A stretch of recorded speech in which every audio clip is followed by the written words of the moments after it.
आरक्षण बिल का जिक्र करा गया तो एक बड़ी पुरानी कहावत मेरे याद आई, लेकिन नए जमाने के हिसाब से। एक पुरानी कहावत होती थी, भाई ना बाप बड़ा ना भैया। आज के जमाने में वो फिट बैठती है कि ना बाप बड़ा ना भैया, सबसे बड़ा सोशल मीडिया। क्योंकि ये मायने नहीं रखता कि कानून क्या आ रहे हैं, उनके क्या परिणाम होंगे, किसी को फायदा मिल रहा है नहीं मिल रहा। ये मायने ज्यादा रखा गया है आज के दिन। मुझे लगता है कि सोशल मीडिया पर इसका क्या असर पड़ेगा, क्योंकि बार बार ये बात कही जाती है कि भाई नारी शक्ति, इसका नाम रखा गया नारी शक्ति वंदन अधिनियम। इसको बार बार कहा जा रहा है कि भाई इसको विपक्ष लाना नहीं चाहता, विपक्ष लाना नहीं चाहता, लेकिन इसको रोक कौन रहा है? ये तो 2023 सितंबर 2023 में लोकसभा में पास हो गया था। रोका किसे गया? रोका गया 131वें कॉन्स्टिट्यूशनल अमेंडमेंट को। ये तो कोई जिक्र ही नहीं कर रहा, ये तो ना कोई मीडिया वाला कर रहा है। ये तो आज के दिन लड़ाई इस बात की नहीं है कि हमने नारी शक्ति को हमने ताकत देनी है या नहीं देनी, हमने नारी शक्ति को आगे बढ़ावा देना ही नहीं देना।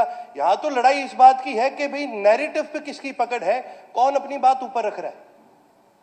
क्योंकि जिनकी बात ऊपर रखी जानी चाहिए, जिन नारियों की बात ऊपर रखी जानी चाहिए, उनको तो मिल गया जी। उनको रिजर्वेशन 2023 में मिल गया था। ये फैसला कर दिया गया था कि देश में सेंसस होगा और उसके बाद ये रिजर्वेशन लागू कर दिया जाएगा। अब दिक्कत कहां पर आती है? दिक्कत यहां पर यह आती है कि किस तरह से इस देश की जनता को गुमराह किया जा रहा है, ये बार बार बता के कि नारी शक्ति को गिराया जा रहा है, जबकि इस अमेंडमेंट के अंदर केवल और केवल ये कहा गया था कि भाई इस बिल को हम डीलिमिटेशन के साथ जोड़ने का काम करेंगे। भाई अगर ये बिल डीलिमिटेशन के साथ जोड़ दिया जाएगा तो इससे क्या नुकसान है, क्या फायदे? किसी ने इसका जिक्र ही नहीं करा।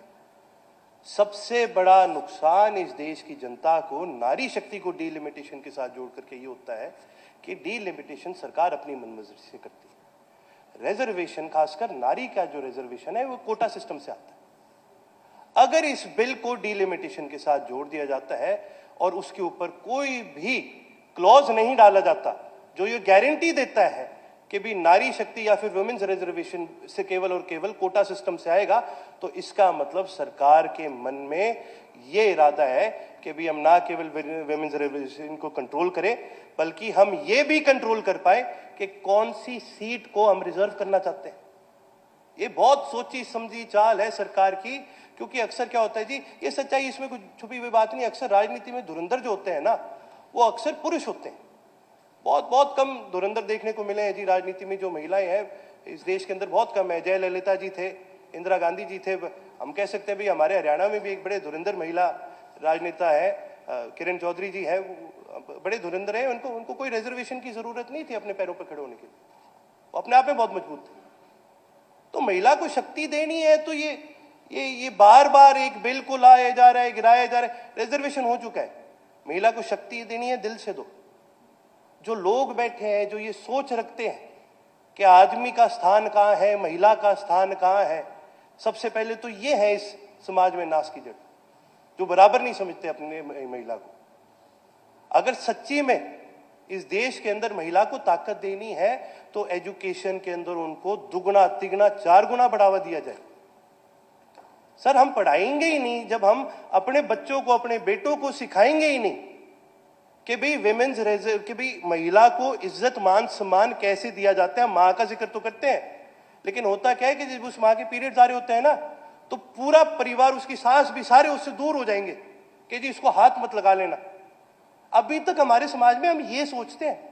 आपको लगता है कि उस महिला को अगर आप यहाँ हाउस में लाके बिठा दोगे, लेकिन उसे दिल से मान सम्मान नहीं दोगे, तो क्या उसको शक्ति मिल गई? उसको शक्ति नहीं मिली सर। चर्चाएं बहुत होती है और विपक्ष कहता है जी ये राजनीति के लिए किया जा रहा है। हमें तो दिख रहा है ये राजनीति के लिए किया जा रहा है। जब 2023 में सितंबर में पास हुआ था, तो उसके बाद देश भर के अंदर कई चुनाव हुए थे। हर चुनाव के अंदर जोर जोर से जिक्र करा गया कि भाई हम विमेन्स रिजर्वेशन ले आए। अब वो चुनाव तो हो गए जी, 24 वाला भी हो गए, 23 वाले भी हो गए, 25 वाले भी हो गए। अब कब तक एक चीज का ढिंडोरा पीटेंगे? फिर दोबारा भी तो पीटना है। तो क्या करा जाए? अब इसको एक काम करो, जो बिल पास हो चुका है उसको एक और बिल के साथ जोड़ दो जिसको पता है पास नहीं होना। लेकिन अब हम कह सकते हैं कि विपक्ष नहीं चाहता कि नारी आगे बढ़े। सर असली बात तो ये है, अगर आप नारी को बढ़ावा देना चाहते हो तो उस नारी को एजुकेट करो और उस नारी के परिवार वालों को एजुकेट करो।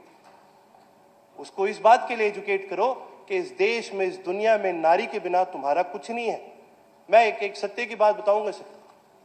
मेरे दादा के बारे में, परदादा के बारे में सारी दुनिया को पता है। कहा जाता है कि बड़े लोह पुरुष इंसान थे। मेरे परदादा को जननायक चौधरी देवीलाल को जननायक कहा जाता है, लेकिन सच्चाई ये है मेरी दादी के बिना वो जननायक भी शायद ना बन पाते। जब मैं गांव रहने लगा था तो उस समय मैं गांव में जी जो हमारा नोरा है, मेरी दादी डेयरी चलाती थी, तो मैं उस डेयरी के अंदर उनकी मदद करता था। और मैंने देखा कि जी डेयरी के अंदर आमदनी इतनी नहीं आ रही, खर्चा ज्यादा लग रहा है। तो मैं मेरी दादी के पास गया और मैंने बोला कि जी ऐसे ऐसे इसमें तो खर्चे ज्यादा है, आमदनी इतनी है नहीं। आप एक काम करते हैं जी, ये डेयरी बंद करते हैं, आपका कोई और 2-4 गाय रखते हैं, अपना अपना दूध का हो जाएगा। तो मेरी दादी ने बोला, खबरदार जी मेरी डेयरी की तरफ तूने देख लिया तो ये जो तुम जिस चीज का जिक्र करते हो कि हमारे बाप दादा ने इतना नाम कमाया है, बेटा ये इस डेयरी के बिना मुमकिन नहीं है। तेरे दादा, तेरे परदादा की रात को 1-1 बजे आया करते थे और साथ में 40-40, 50-50 लोग होया करते थे। और अब इतने लोगों को खाना कौन दे? उस जमाने में थोड़ी होता था कि जी आप कहीं से भी ऑर्डर कर लो, कहीं से भी जोमेटो मंगा लो।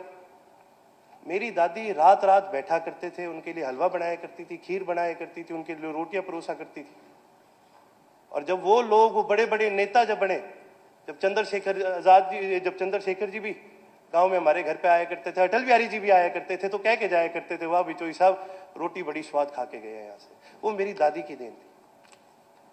हर आदमी के पीछे, हर शक्तिशाली एक पुरुष के पीछे एक नारी का हाथ होता है, लेकिन फर्क ये है कि उस आदमी को एहसास होना चाहिए। और यदि आप वो एहसास ना दिला सके उस आदमी को, तो फिर आपने नारी का सशक्तिकरण नहीं करा। जब तक आप वो एहसास नहीं दिलाओगे इस इंसान को कि भी नारी की कदर कैसे की जाती है, आपने सशक्तिकरण नहीं करा। आप यहाँ एक सीट दे दोगे, पर होगा क्या जी, वो केवल बैठेंगे, साइन करेंगे, आवाज उनके पति की हो सकती है, उनके पिता की हो सकती है, उनके ससुर की हो सकती है, उनके भाई की हो सकती है। ये असली सशक्तिकरण नहीं। और यदि आप सही मायने में चाहेंगे सशक्तिकरण करें, तो फिर इसको डिलिमिटेशन से हटाएं, लॉटरी सिस्टम में लेकर आए, देखी जाएगी कि भी कौन सी सीट रिजर्व होती है, कौन सी नहीं होती, लेकिन इसको केवल और केवल लॉटरी सिस्टम में ले। आपको पहले लाना है, आप पहले लाइए, इसमें राजनीति ना करिए। आप पहले लाना चाहते हैं, आप खुल करके बोलिए कि भी हम इस बिल को पहले लाना चाहते हैं, हम 2 साल 3 साल हम नहीं वेट करना चाहते कि भी सेंसस कब होगा, हम इसको अभी ला कर रहेंगे। लाइए, लॉटरी के साथ लाइए, हम उसका पूरा समर्थन करते हैं। लेकिन ये कह करके कि हम नारी को शक्ति देना चाह रहे हैं, इसको डिलिमिटेशन के साथ जोड़ करके इस तरह से जनता को गुमराह ना करिए। मैं इस सदन के अंदर सामने यहां बैठा हूं, मेरे को सीट बड़ी अच्छी दी है स्पीकर महोदय आपने, क्योंकि यहां आते ही सबसे पहले मैं यही पढ़ता हूं, one must not either enter an assembly hall or he must speak there with all the righteousness, for one who does not speak or one who speaks falsely does involve himself in equal sin। Sir, ये law पास हो चुका है, हम इसके ऊपर बार बार बोल के राजनीति क्यों कर रहे हैं?